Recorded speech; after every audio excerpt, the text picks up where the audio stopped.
welcome to Behind the Build. I am your host, Jonathan Jacobs. And before I introduce today's guest, I want to remind you, if you're listening to this somewhere, wherever you are, when you get to the red light or you're at your desk, please knock off that little portion where it says you can give a rating and give it 5 stars, because then it helps with exposure. Kaplan's Appliances has been a staple in the city of Toronto for over 80 years. I've told you how it's a generational business. Currently in its 3rd generation of operation. A pretty special feat when you think about how many businesses come and go over the course of decades. And that's largely due to the fact that their main ambition is service.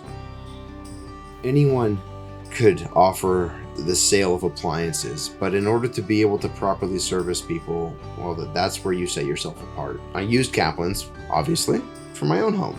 I finished a renovation a couple of years ago. And one of the key elements in making the decision for our appliances was that we wanted to get something that was going to have induction as a cooktop. We wanted that because of speed. With young children coming through the door at the end of the day, they generally can get hangry. So to avoid that, if you were in a pinch and you needed to let's say, boil some craft dinner for the kids, because not every night is a gourmet meal, if we're going to be honest with each other, you can go from the point of them walking through the door to them sitting down and eating within 10 minutes. Water's boiled, the noodles are ready, you throw in the powder, a little bit of milk and butter, and next thing you know, your children are eating and you've avoided the hangriness. Kaplan's has actually been supplying induction cooktops for over 20 years. And to my knowledge, it's actually largely where the entire industry is going to shift. A lot of people don't want gas in their house anymore. If you don't know much about induction, I would highly recommend reaching out. You can email me and I can set you up with an in-house appointment with them where you can actually watch one of the chefs prepare a meal for you at the store on an induction cooktop to see for yourself how incredibly efficient it is. My email address is jonathan, Jonathan, @waldenhomes.ca. I look forward to hearing from you. And now, I want to tell you about a window and door supplier we've been working with for the last number of years. The company is called The Doors. They're a European window and door supplier introduced to us by Eisen Architecture, and we have subsequently partnered on a number of projects with The Doors supplying their product alongside Eisen Architecture and us on a number of projects, which is now kind of filtered over into some other projects where they've installed incredible curved glass and curtain wall with Drew Mandel Architects on a project with us, as well as SMPL Design Studio. I have the product installed here in my own house, and my youngest daughter, who is under the age of 8, is able to open the door at the back of our house, and it's a 16 by 8 slider. So one fixed panel that's an 8 by 8 and one sliding door that's an 8 by 8. And my 7-year-old has no issue opening the door up and sliding it. When you think about what it weighs, you would expect that she would not be able to do it, but you can. I say this because if you're installing windows and doors in a home or in a commercial project, whether it's a gallery or a restaurant, the concept of being able to have something that can function well, but also hit all of your R values with a profile that meets the requirements of the architecture is an important detail to be able to hit. The R values you get out of the product can either meet or be slightly below Passive House, which is amazing. And in addition to that, we have never run into a production issue where the product shows up late to a site. If anything, we've actually had it show up early and they've had to store it. And the beautiful thing about all of this is that Martin and Marta, his wife, are involved in all facets of the business. Martin's there from the point of sale through to the installation, through to service. And the product is readily available through all of North America. If you're interested in learning more about it, I would be happy to introduce you to them. We asked them to be a part of this podcast because of the way they service our clients and the way that they manage their business. To set up an introduction, feel free to email me. It's Jonathan, Jonathan, at waldenhomes.ca.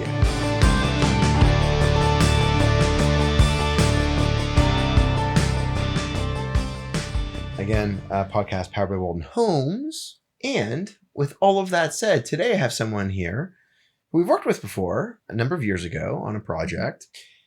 We had never met. I gave her a call a couple weeks ago and I said, would you be interested in joining on this? And she said yes, and I was very thankful for that. Today I have with me Nadeen Rajani of Drawing Room Architect. Hello. Thanks for having me. Thanks for coming by. So if you've been a part of this in the past, you'll know that this space that we record in is not very large. It's cozy. It's cozy. A little cool today, but otherwise okay. And we had a bit of a technical difficulty to start this off, and I was very concerned that for some reason this wasn't going to work. That you'd have to ship me back off to the and I would have burned Nadine's time today. Alas, a simple restart, and here we are. All of that said, Nadeen, thanks for joining. Really appreciate it. I want to get into a whole lot of things with you, talking about the evolution of your career and the exciting things that have recently happened with you. So was there someone that just inspired you from a young age to say I'm going to be creative? Or was there a transition from something that you're going to be a scientist? I think creativity has just always been there. Okay. But also, always really interested in math and physics and geometry and, so I've kind of had a foot in both camps, if you will. So I'm not one of the architects that was born and knew they wanted to be an architect right away. Yep. There are some of those. Yeah. There's some that are forced into it too in some way. Yes. But I think it was just trying both sort of avenues, right? It's I started university thinking that I might be an engineer. And then I ended up taking some art courses, and I'm like, wow, you can get a degree by just going to college, grabbing a coffee and sitting in a theater and having a prof show you slides of beautiful art. That's amazing. Sign me up. Yeah.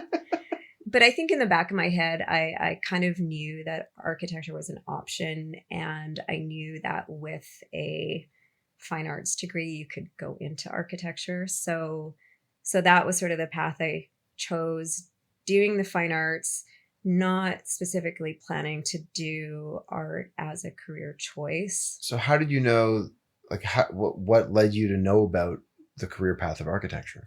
Well, my dad was an architect. Oh, well, okay. So thank you. Okay. Yeah, good question. It's I can think of a lot of friends I went to high school with, and none of them were I'm considering architecture. Well, it's one of the professions, right? You're a lawyer, you're a doctor, you're a teacher, right? Yeah. So at first, though, my father was very much, I don't think you should do architecture. It's really tough, right? He ran his own business for many, many years, and he did very well. But he knew, obviously, the challenges of it, right? So was the practice here in Toronto? No, I grew up in Saskatoon, Saskatchewan. In Saskatoon? Yeah. Oh my God. Yeah. And interesting. He didn't grow up there, right? Okay. He came to Saskatoon from, he had grown up largely in England, but born in Tanzania. So he came from I like not you just Canada. I like you just kind of brushed off hey, Tanzania to England to Saskatoon. The family lived out in Abu Dhabi for a while. That's actually where I was born. Okay. So well-traveled. And then, I think at the time... Well-cultured. Yeah. Saw a lot, I suppose, right? Experienced a lot. And he actually moved... the family moved out to UAE for, he opened up an office out there for the company that he was working with at the time. So I think he's an architect, but has that sort of business head as well, which is pretty amazing. And hard to come by. Yeah. And then obviously the work ethic. So I think the economy at the time in England wasn't great. some of our family, extended family, were moving to Canada, but more so, Calgary or Toronto, and we had family friends in Saskatoon, and he came to visit and was like, you know what? This isn't such a bad place. Yeah, you split the difference of Toronto and Calgary. Yeah, it's halfway. Yeah. Almost. And I guess he thought it was a good opportunity for someone to start an architecture practice and raise a family, and that's what he did. And so, was he working in residential or commercials? No, or institutional? Or? So it's kind of interesting. He was doing much more commercial, institutional. So like schools or RCMP offices, or a lot of work for Canada Post. So it's very different compared to what I'm doing. And I guess that's sort of the beauty of architecture, right? It can be many different practices, many different businesses. Yeah, which is why I was curious, is because, if he's saying don't do this, but you do it, but you're doing the rebel in me was like, oh, really? Oh, yeah. Yeah, exactly. But he came around. I think he saw the interest in both like the math and the physics and the art, and eventually I think he was like, actually architecture is you got a pretty this. good idea. Yeah, you got this.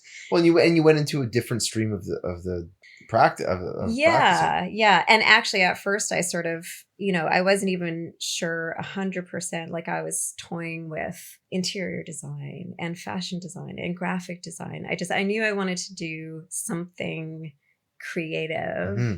And all of those other things had certain limitations to it. And I think it was the idea that you go into architecture and it's so rigorous and it's such amazing training for your brain that and then you can kind of like do whatever you want. So that was the thinking behind it. So how you left Saskatoon? Was it for university or so I stayed for the first degree. I stayed for the fine arts degree in Saskatoon. Okay. So University of Saskatchewan. Yeah. Was the university. It was a 4-year degree. Okay. It was amazing. You get to do like drawing and painting and sculpture, and it was when Photoshop was first invented. So I'm dating myself. I'm aging. I remember. Oh my God. It was when like zip drives were first invented. Oh my God. So I would have like stacks of zip drives because my thesis was all this like digital artwork, right? And like you could only fit 20 megs of information on one zip. For anyone listening to this right now that is of a generation that does not understand what zip drives are. So I feel like I talked about this in another episode, but it's like a small little key. Mm-hmm. And if you could get like 250 megabytes, like it was expensive. Yeah. Yeah. And they were like hard to come by. Yeah. Most of them that you'd find. We thought they were pretty cool. I mean, like compared to floppy disks. Yeah, totally. Unless you didn't press eject properly and then the files were corrupted. And anyhow, this is a whole side tangent. Yes. So that was a 4-year bachelor's of fine arts. Yep. And then I still had to decide exactly what I wanted to do. So, the idea was like do a gap year, right? It's I think a very solid British tradition. Also take a year off, go backpacking, find yourself, figure yourself out. Did you go backpacking? Out. I did. Where'd you go? I moved to London for about half a year, 8 months. I worked there doing a job that I had no clue about. It was like in finance, like financial data entry. Anyways, that's a whole other thing. This is tapping into the other side of your brain that you had an so affinity for 4 years prior. One way to find out what you don't want to do is by trying it. But it allowed me to save up enough money in order to go backpacking, right? So I went through sort of south of France. I went through Italy, Greece, Spain, Portugal. And by that point, so that was about 2 months or so of backpacking, mostly by myself, like meeting up with friends here and there. And was this mainly via train or were you flying different places too? This was bus. Oh, bus. Okay. Bus, train, planes. Yeah. A little bit of everything. And this was before. I was so hoping you would say this. Go ahead. Yeah, go ahead. Let's see if we're talking about the same thing. Oh, it's the same thing. This was before, okay, there were internet cafes, and you were lucky if you could find one, Mm-hmm. but there was no like booking hostels online, right? Like I was like little, 23-year-old me had to find a pay station, make sure I had enough of the correct currency in coins, because this was before like euros, Yes. right? And then try to call the next country I was going to and book a place in a different language, and just hope to God that by the time I got there, that I had actually interpreted the language correctly and had a place to sleep. And and there were didn't always work out. there were no, like, you didn't get a digital version of maps. No, like you had to go figure this out. Yeah, you had the Lonely Planet Bible. Thank you. Yes, which weighed a brick. It was like a brick, and you had one for each country. Yeah.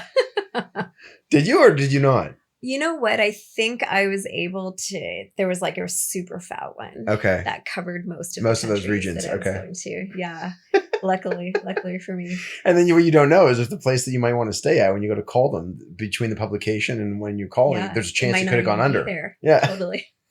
Sorry. But it was an amazing experience, right? Like I got to see a lot of the stuff that I had learned about in my fine arts degree. I mean, that's also so beautifully, like, so circular. Yeah. Right. So the architecture, the art, like I remember standing in front of these like Guernica by Picasso, like just seeing these, which at a scale, compared to when you're looking in a textbook. Yeah. And it was just magical. And it was really hard.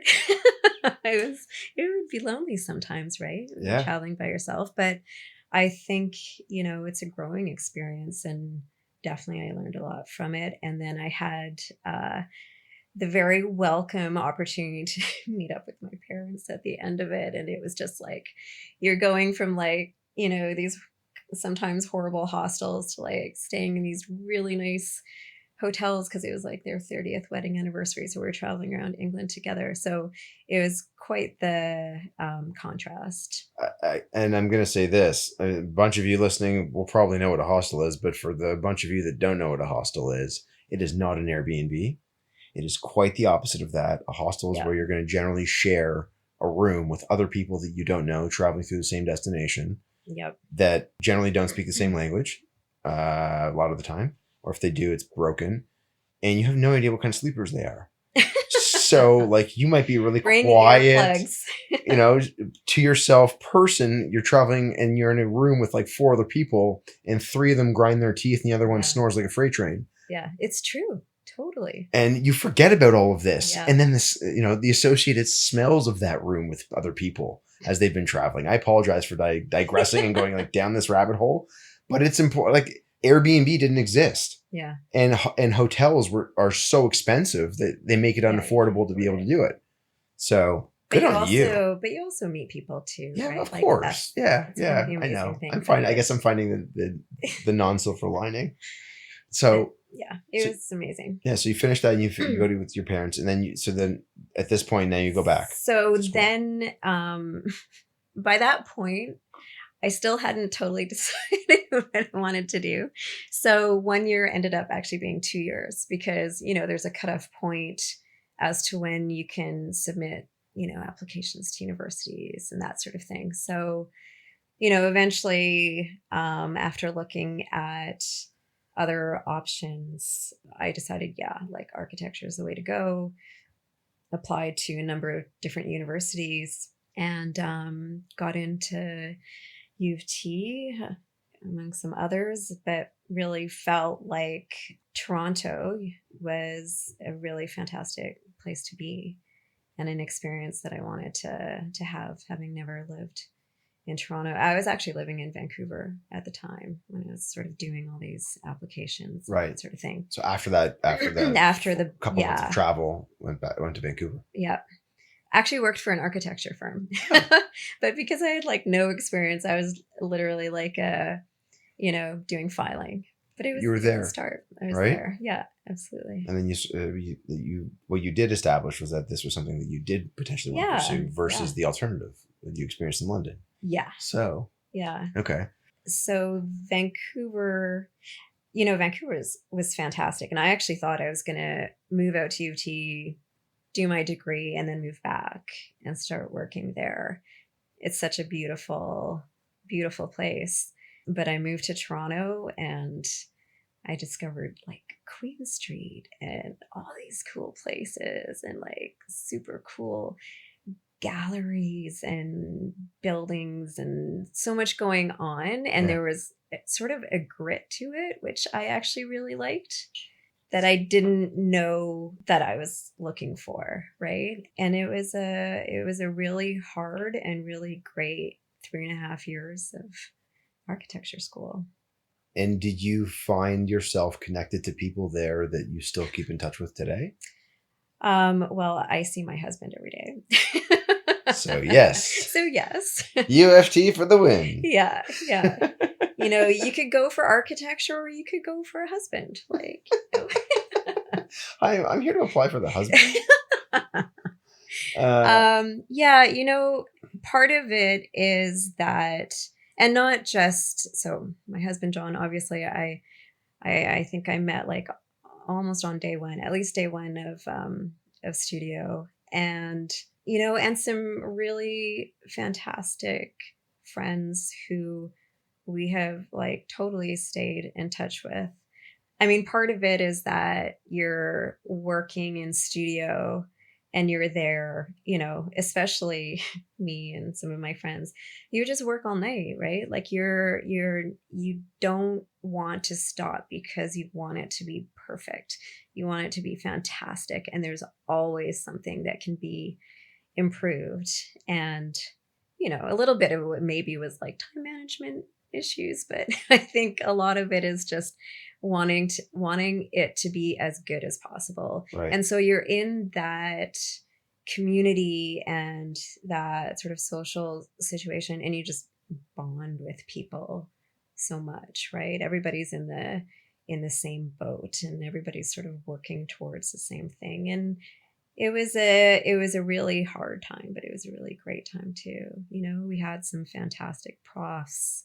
It was also like my first time really living in a city on my own for like a long period of time. And the exploration of that, it was a really wonderful time.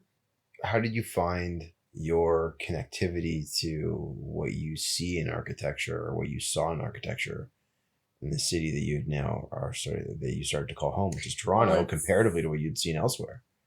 Did it stack that's up? a good question. I mean, Toronto has changed so drastically. Well, right? so can you remember what it was like when you were I in do. school? I mean, I remember like the skyline, the silhouette of the city has changed so much, right? So there's the drive that you do from like the airport to downtown, right? And The 427 to the Gardiner? yeah, well, taking the Gardiner into the city, Yeah. right? And it's changed so much over the last, like I started my program 2001, Right. right? So 23 years, the city has changed drastically in a good way, I think, right? Like there's probably been some stumbling blocks along the way as well. Sounds like life. Yeah, exactly. And it's, we have people that come and visit us from other cities, and we're really proud to show them around. Like we have a lot of pride in the city that we live in. We love the different neighborhoods. We love some of the fantastic buildings that are going up, and there sometimes it feels like 2 steps forward, 1 step behind, or vice versa. But it's a big city that is growing a lot, Mm-hmm. and having to create more homes for a lot more people, and things have changed in terms of like downtowns and people working in offices versus working remotely. So So there's just this constant change that the city has to address and try to design for. Right. So it's an interesting place to be. So, for sure. so then tell me, when you finished school, where did you find yourself for your first job? So first job, actually, while I was in school, I worked for one of the first summers that I stayed here. I worked for an interior design company, which was fantastic. Like a super great husband and wife team called Anacleto, Lindsay and Jerry, who both actually worked at Yabu Pushelberg, who YP has had like a lot of offshoot sort of really fantastic design companies. So that was really sort of I would say my first job. It was quite, it was important because I actually went back and worked for them many years later. But my first job after graduating was a small higher end residential architecture firm, John Robert Carley Architect. So, there was myself and 3 others. So actually very similar to sort of this situation that I'm in right now.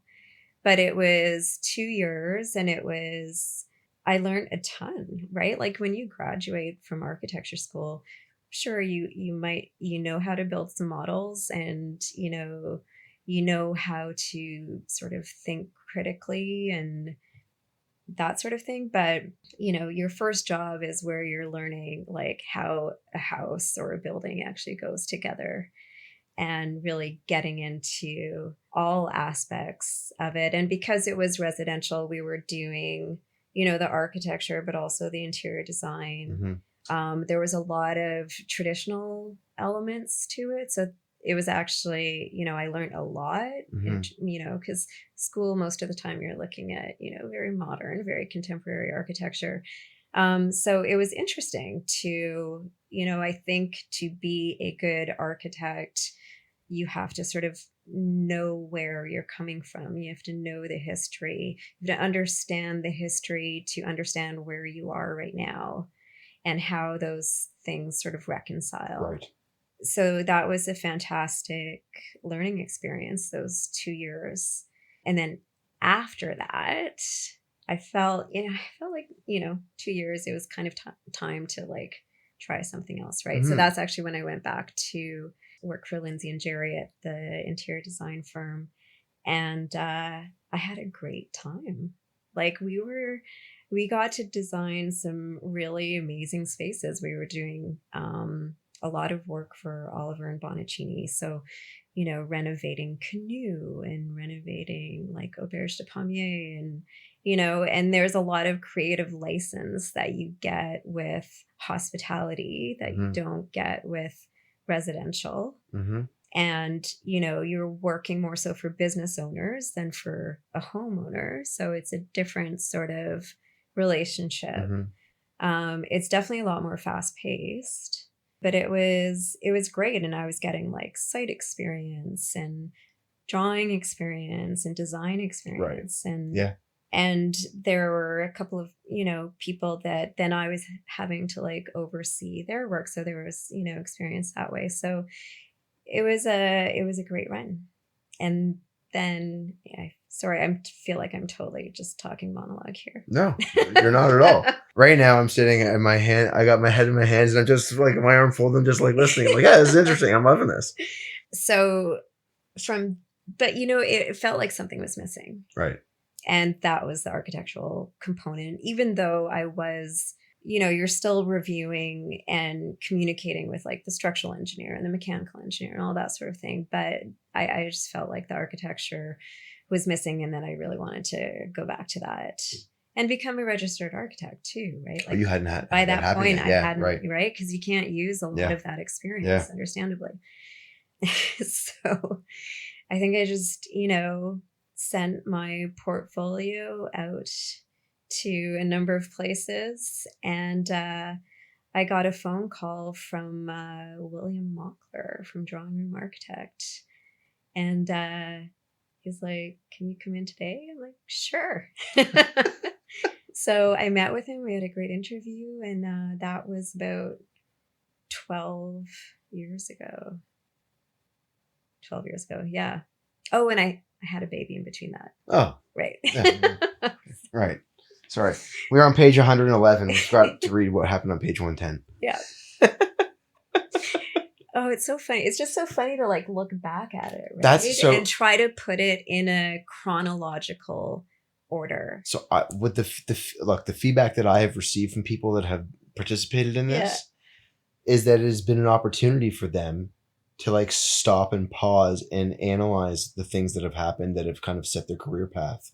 Yeah. In a way that they had not stopped to do. And yeah, you don't take time really to like personally reflect on your life. Yeah. So okay. So yeah, thanks for that. Okay, well done. We're done now. Yeah. You had a kid, and at the same time, within the same? So what happened? So that was it. So I was working for Anacleto in interior design, and then I got pregnant. And so I took a year off, right, for mat leave. And I think, that was part of it, like being off for mat leave. It was just the right time to transition back to architecture. And it worked out. It worked out really well. So at the time, drawing room architect was Bill Mockler and Stewart Watson were the partners. And there was about usually 2 to 3 staff, and I joined them, and it was like this, it was all men, which is pretty common, or was pretty common. Doesn't mean that it's enjoyable. You know what? They were fantastic. Yeah. Yeah. And there was one person that worked there named Charles Hart, who I feel like every firm has this or should have this, but like that one person who is just so knowledgeable and so patient and will take sort of a newer person under their wing and sort of teaches them the ropes. And usually that's not the main architect, because the principal architect is running around trying to get business and run the firm and like do these crazy designs. And so, I had the benefit, actually both architecture firms that I worked for had that person. And that's fortunate. Very fortunate. I don't think I would be where I am today without those two people. So anyways, sorry, let's get their names again, so that if they ever listen to this, they can feel Bud, aka Charles Hart, we called him Bud, and then Hector from John Robert Carley Architect. So if you guys are listening to this, thank you. It meant a lot. Yeah. Well, look, and this, the beauty of what this is that this medium lives on, right? So as you go publish it, and it stays there. Yeah. And be careful what you say. Well, I guess that's one element of it. I've never really thought about it in that way. Yeah. No, they were great. I mean, I still learned a ton, obviously, from both Bill and Stewart, right? Like the firm was started by them, by Bill and Stewart, like 2001. So quite some time ago. And they're both super talented people. So it was an amazing opportunity, really, to be able to learn from both of them. And of course, like everybody has their own strengths, right? So you learn what you can from each person, and then you sort of figure out what works for you as well. So Bill retired quite a few years ago now. And that's when speaking of chronologically, Bill retired. And then I think it was about 2 years after that, I joined Stewart as a partner in the firm. Okay. And then Stewart officially retired earlier this year. 2024. Yep. Yeah. And it was, so the last 2 years have been pretty amazing, right? Like Stewart made a concerted effort to exposed me to maybe aspects of the firm that I hadn't been exposed to before, Like right? what? Like what? Like largely, well, so the business side of it, Yeah. right? So business in terms of, kind of the more boring admin stuff like billings and, all that stuff that has to happen if you want to Mhm. get paid. Yep. But also the initial part of a project. So before it's even a real project, right? Like meeting with a potential client, seeing a house, there's certain things that you're looking at when you're walking through a house with a potential client, right? Like you're certain things that you're flagging, but also like you're talking about opportunities as well, and you're just trying to be really truthful, but you're also, you want them to be excited about the project and excited about working with you, right? So all of that initial stuff, I'd already spent a lot of time on the construction side of architecture. Like by that point, was really the one that was overseeing like the building permit set and construction set that was getting issued, going on site, meeting with the builders Mhm. and all that.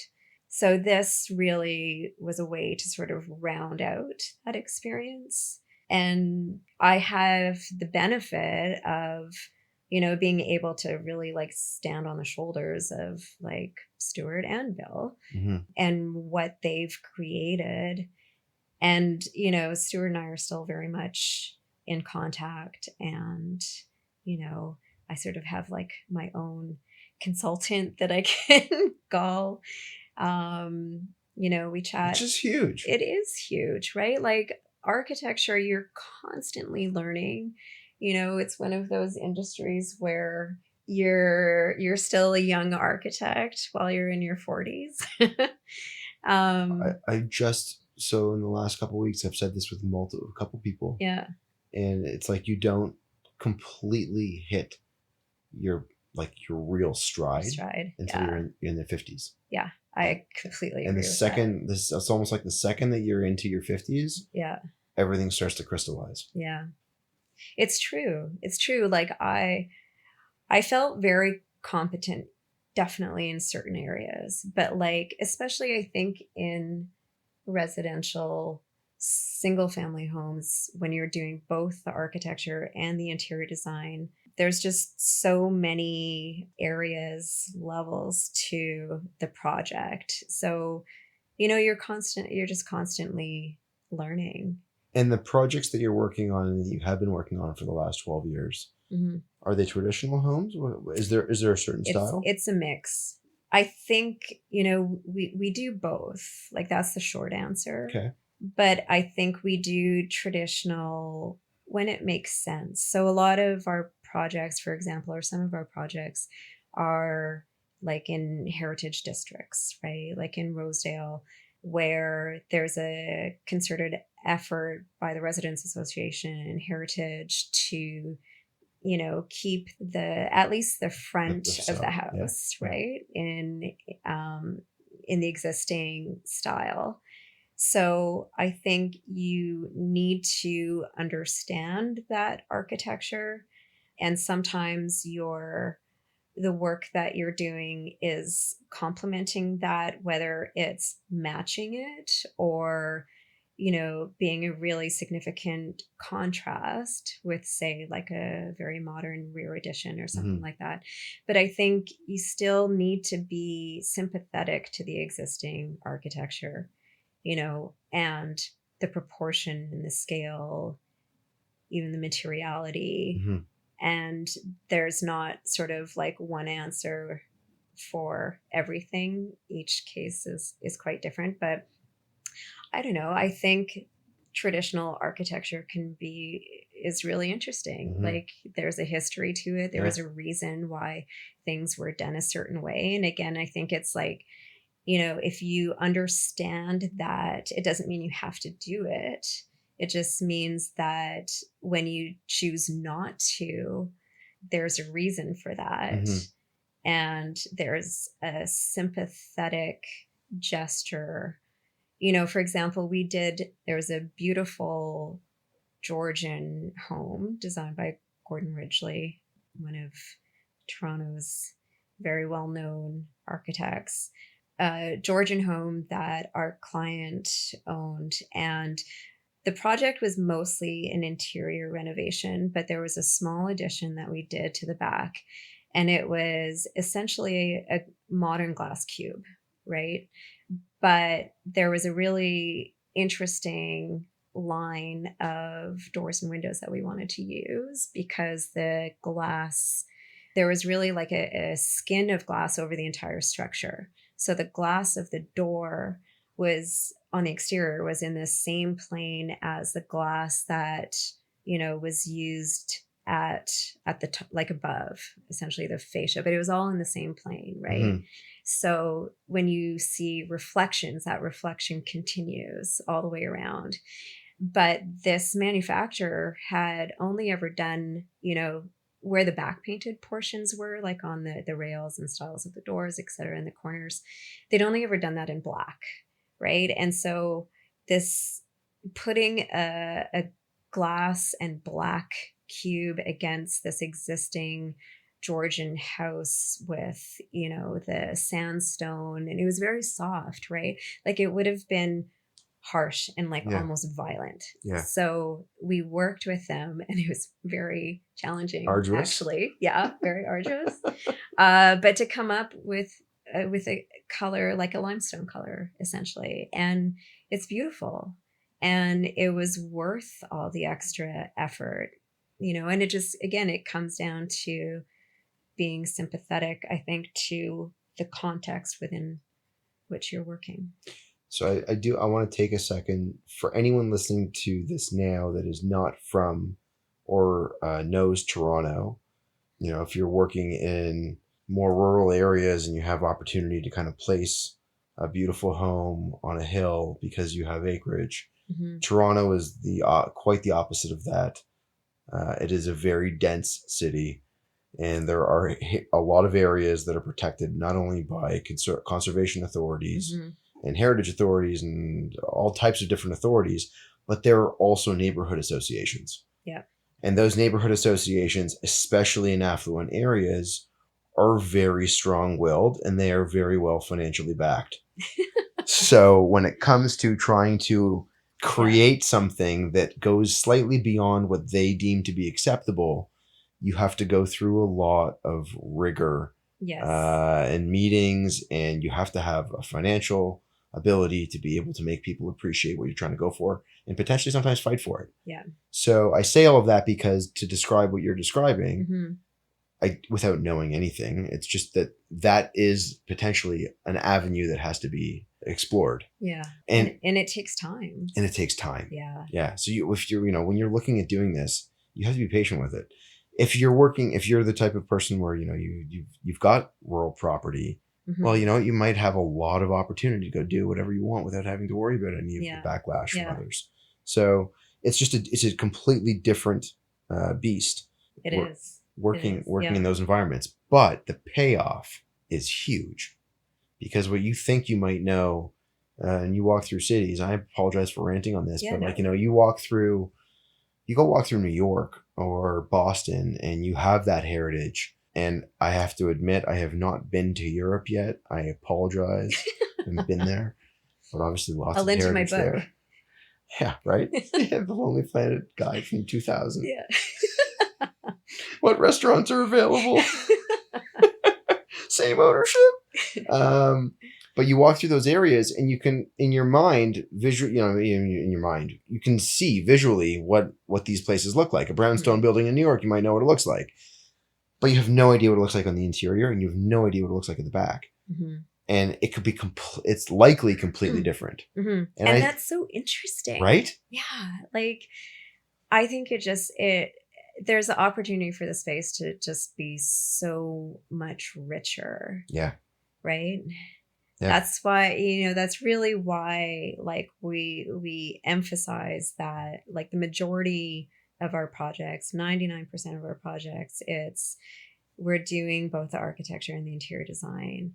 And it's largely so that, you can play with those Yeah. things, right? And, potential like new clients, I'll talk to them about, there's sort of different ways that you can have both traditional and modern, right? And there's different strategies to going about it. Like, is it a huge contrast? Like the front of the home is, which is the public facing, and Hmm. often you have like your living and dining room, and is that more traditional and reflective of the existing architecture, and then you go through this like incredible sort of portal to get to the back of the house where all of a sudden it's opened up and you have floor to ceiling glass and beautiful views to your backyard, and there's Garden a and clear trees. but there's a clear difference, Yeah. right? Or is it a situation where you have the traditional, moldings, like, your profile baseboards and crown moldings and casings and plinths and all that sort of thing. But then you have these, modern elements that are injected into that, and they live harmoniously together, Hmm. but that can create a really interesting, beautiful space. Also, like there's many ways to go about it, and But every project's doing what different. you just described is a very, very, very challenging thing to do very well, Yeah, it takes time. right? Yeah. Because you can design something and in theory it might work really well, but then you go and you apply it and you're like, "Ooh, Yeah. that You have didn't work. I to hope they're okay with this." you have to draw it. Yeah. Like the only way to know is to draw it. And so, we draw everything. Do you render everything as well, like on the interiors It too? depends on the client. Okay. Yeah, some clients are very skilled actually at reading two-dimensional drawings and being able to visualize, can look at the drawings, look at the materials you're showing them, Hmm. and be able to visualize. And some are just like, I have no idea what I'm looking at. And that's fair. So, we'll do models and renderings for those clients. Right. So sort of as an as need basis. We do a lot more of like the modeling for ourselves as a design tool, probably more so for the architecture, a little bit for the interiors if we're trying to figure something Right. out. But Right. to do an entire interior space, model that with all the textures, materials, and everything, that can be quite time intensive. And if not all budgets are allow for that. Yeah. So Tell me, when you wanted to really sink your teeth into this and you're working your way kind of through a small office, but Mhm. working your way towards becoming a principal and Mhm. then ultimately becoming, well, I should say a partner, Mhm. then to principal. Mhm. How did that feel? I mean, and I say it because you describe what it was like working in the environment of all men, Mhm. and you had two male figures Yeah. running and as founders of this practice. And part of what, when I first spoke to you, what like I was so enthralled with or enamored by, is the fact that you've taken over the practice Mhm. and you're now this, like, you're the figurehead. You're it. And I'm only like 5'1 3/4". I mean, who cares? I guess. I mean, look, you might not be able to go on some rides at an amusement park, okay? But honestly, like you've taken over the practice. Hmm. Do you ever stop and think to yourself, like, this is amazing that I've been able to do this for myself, my career? It's a bit. I oscillate. Okay. I oscillate between like being super excited about that, yeah, And the and daunting side. thinking, "Oh crap, what have I just done?" But I think I couldn't have imagined it being different. Yeah. I was never drawn to working at a very large firm. There's something that I like about a smaller practice, and being able to get super, super deep into the design of the entire project and be involved with it right from the beginning to the end. So I think I kind of knew that that's the area that I wanted to be in. So a lot of the residential practices are smaller practices, like if not sole practitioner, they're a handful of people. Yeah. And I think I just knew that eventually I either wanted to be a partner with somebody or, you know, having my own firm. And so for a little while I did think about, you know, starting off and hanging my own shingle and whatever that would have been called. Yeah. But it just really worked out. It worked out well with the firm that I was at. You know, I don't know if it was just really good timing or I say this because I've spoken to, and this is a conversation that I've had with any of the women in this industry that know me know that I'm like a massive proponent of women in this in the industry. I'm just going to pause and try to make sure that I want to say this because it's meaningful to me.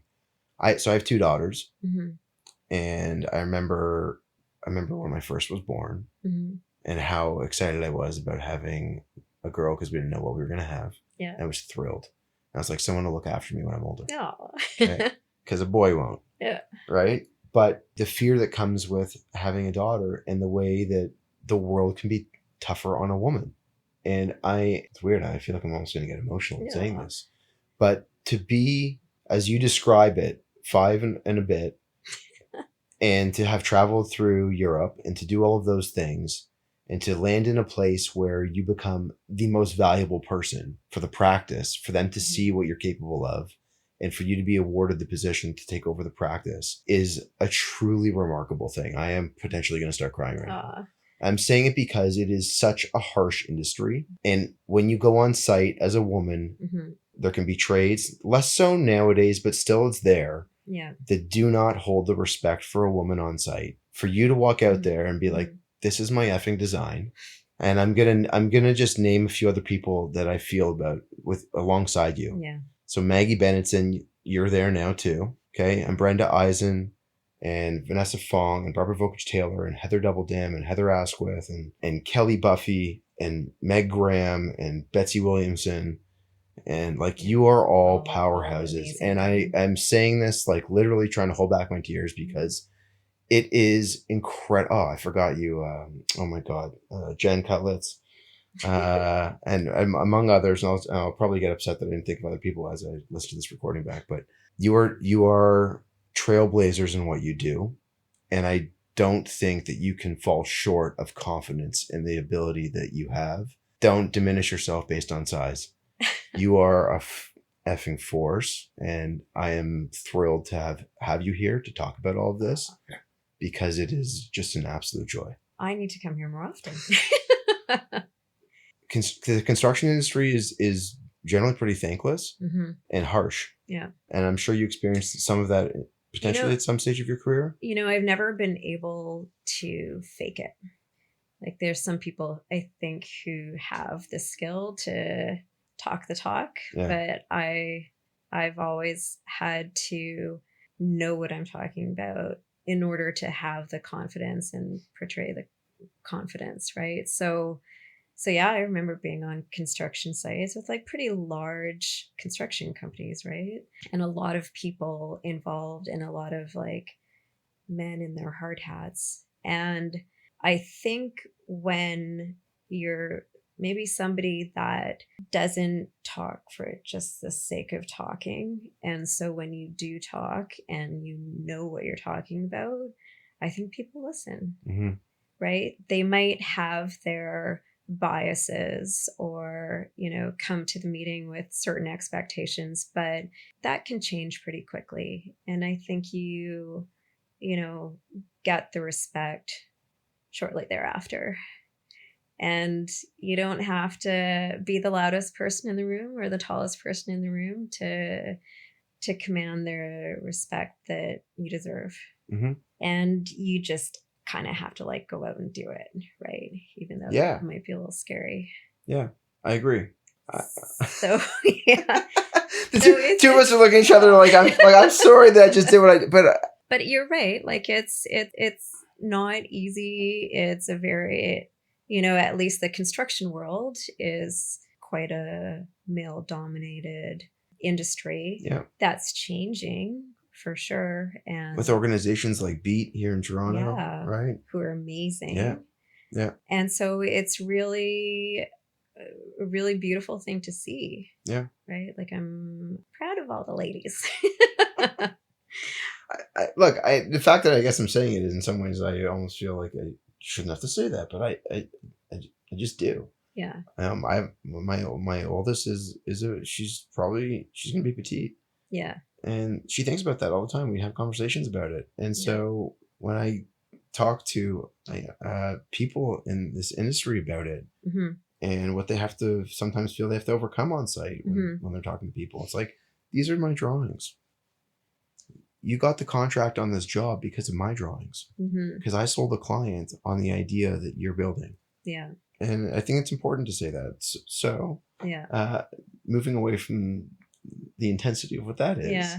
But it's also too, like, it also depends on who, I don't know, like who you're talking to, right? Like, some builders, you kind of learn the personality that you're dealing with, right? And some builders, that the approach is to let them, ask the questions and vent and all of that sort of stuff. And then, you make a suggestion and then they come around sort of full circle, and then it works really well and everybody's happy. Some builders, you may have to like push a little bit more.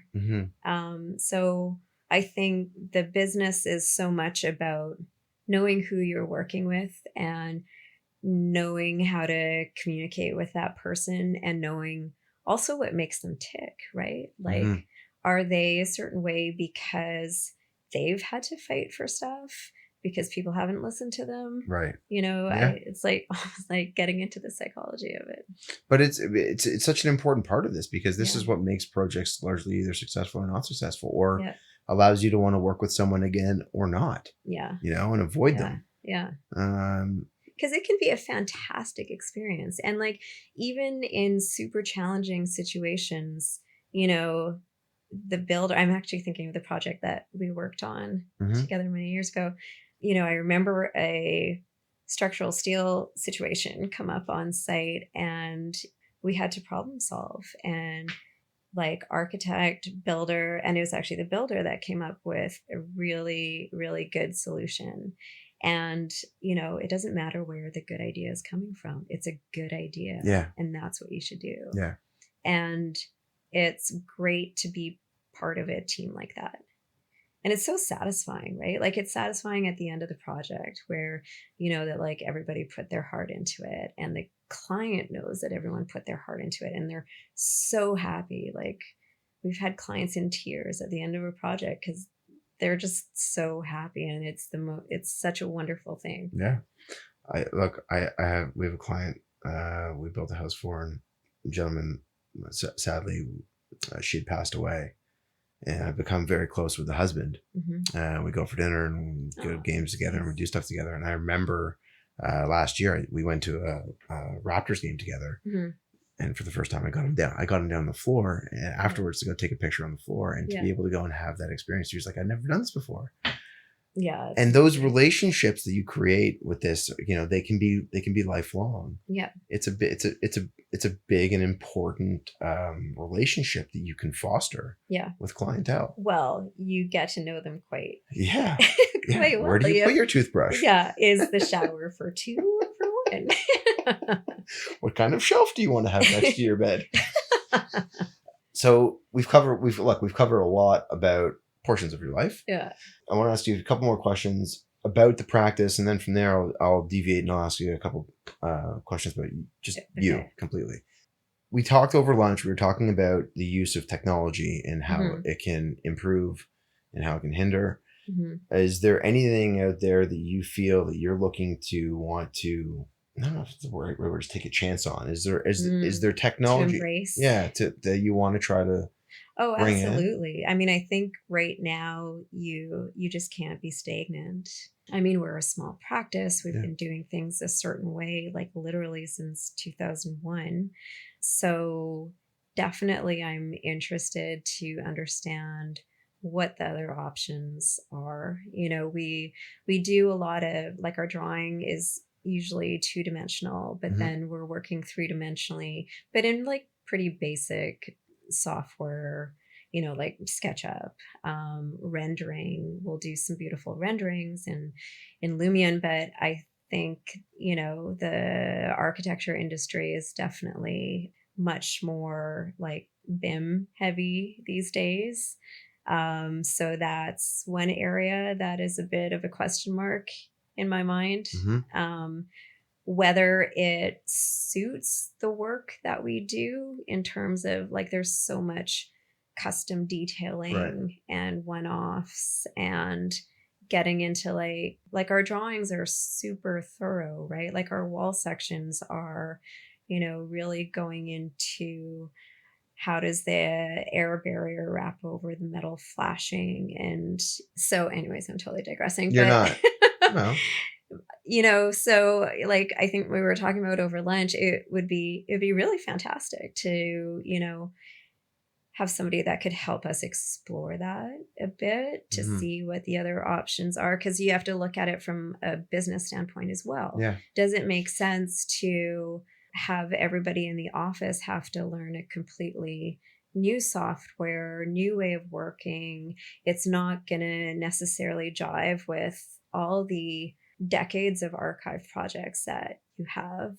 I actually went into our project archive today because I was like just curious. And not all of them were projects seen to completion, but there were 405 projects in our archive folder.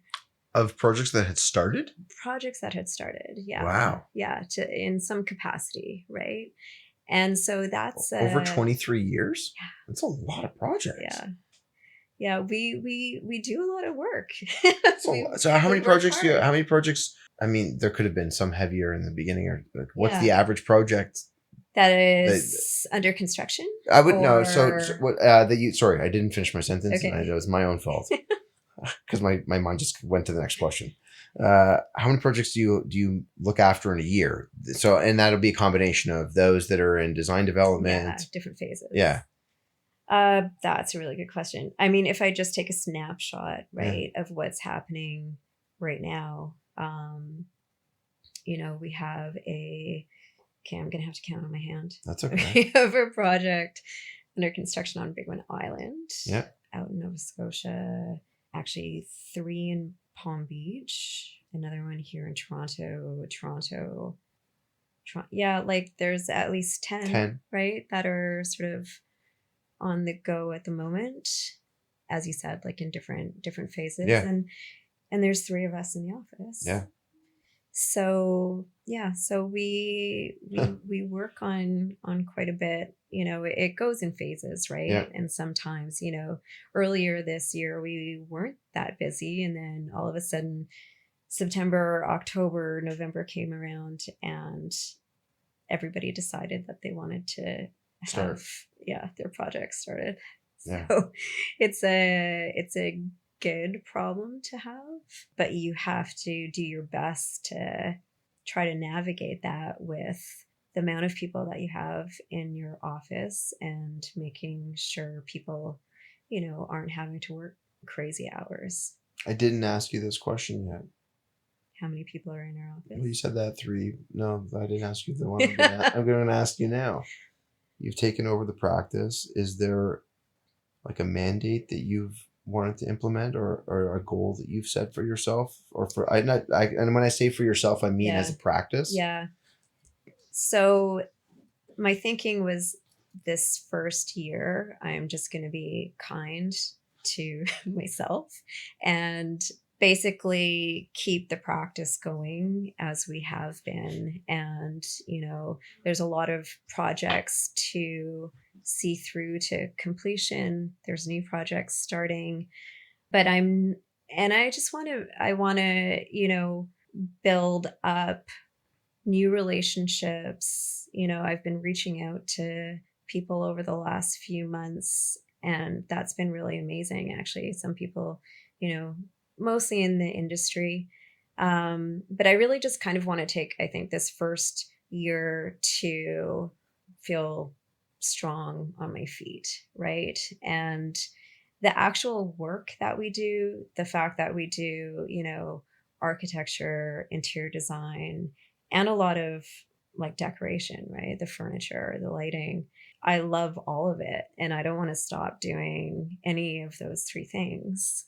And really, single family homes, whether it's a house or a condo or a cottage, second home, that sort of thing, like it's really the perfect platform to be able to do all of those three things at the same time. Mm-hmm. So I don't want to change that either. There's, small things, right? Like it'd be nice to renovate the office at some point, or, Put in a quiet coffee machine. we could use a new coffee machine, and it's exciting too, right? Like there's directions you can go in terms of thinking about like branding and marketing, and those are all very Right. exciting things. So I look forward to sinking my teeth for sure into that. I'm at the same time, I'm want to be responsible, right? And the first year just be sort of conservative to a certain degree, right? And then Fiscally, yeah, exactly. And then let's see what happens. I don't see the firm growing drastically.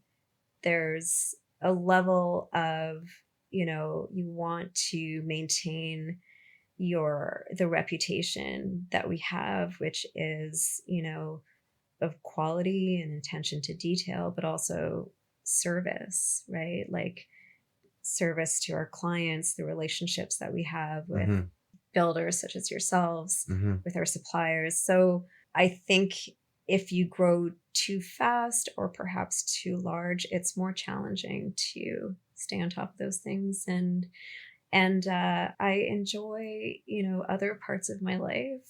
So, I'd like to keep space for that as well.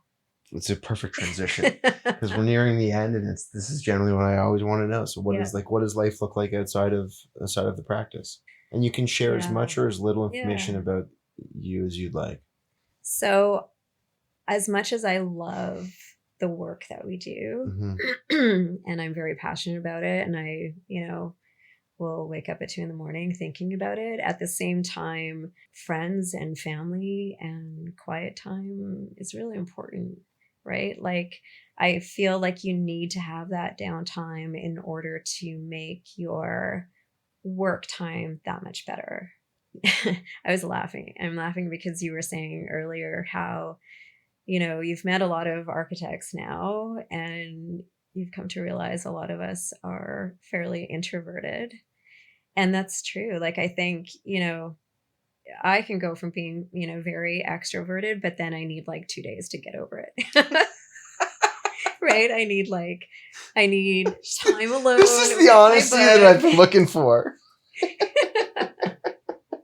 It's exhausting, right? Yeah. Like it's fun and it's exciting, and like, meeting new people and learning new things and being exposed to new things. It's exciting, but it can be draining too. And it's sort of like, you need your like negative space. I crash so hard at the end of my day. Yeah. So just to try to answer your question. I mean, life's really busy right now too, right? Outside of work. Like, I'm sort of past the stage of, younger kids that you're at right now. So it's not as physical as when they're younger, but, my 2 daughters are 11 and 13, and I want to spend time with them. Right? Especially like the 13-year-old's going to be 16 pretty soon. You give her another like year or two, and you probably aren't going to want. She's not going to want to have that time. Yeah. I know. That's not true. Actually, that's too much of a generalization. If you maintain like that really nice, healthy relationship of respect for each other, that relationship continues to flourish. Yeah, I think there's probably time where, and actually, I remember my mom says this to me all the time, that I went away, but I came back, right? Like you kind of need to allow them the space to do that. And you just know that the time and energy and love that you've invested in them is going to, pay for itself, because Nadine's looking at me right now with like tears in my eyes. Yeah. But it's true. It's yeah. true, right? Like if they're comfortable in their relationship with you and knowing that you're there for them and there's no strings attached, right? And they can depend on that, and they can go off and do their thing, and they'll come back to you. Yeah. That's my hope anyways. I'm going to tell you why there are tears in my eyes is we're having this discussion right now. Yeah. I lost my father in 2020, just before the pandemic started. My dad loved construction. He was a lawyer, loved construction, loved it, loved design, all of it. We have a cottage that he designed with a guy that didn't have a degree. God bless my father. But he loved it. And so to your point about coming back, the reason for the tears that you don't get to have that come back. Yeah. But the joy of being able to share in the evolution of you as a person, to be able to have that type of a relationship with your mom, is a beautiful thing. So on that emotional note, I did not know that this is where this whole thing would go, but that's life. Yeah. Nadeen, thank you so much. In the short period of time that we have met, I feel I get to know you pretty well. Your honesty is fantastic. You have an amazing disposition and demeanor to you.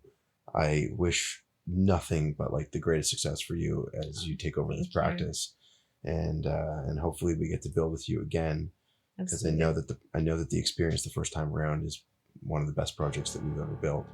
So yeah, it was fantastic. I mean, we had a fantastic experience working with you guys on that project, and I was a little nervous about this going into it, and this hour has just flown by. You just looked at your watch like, oh, we're done. Yeah. So thank you.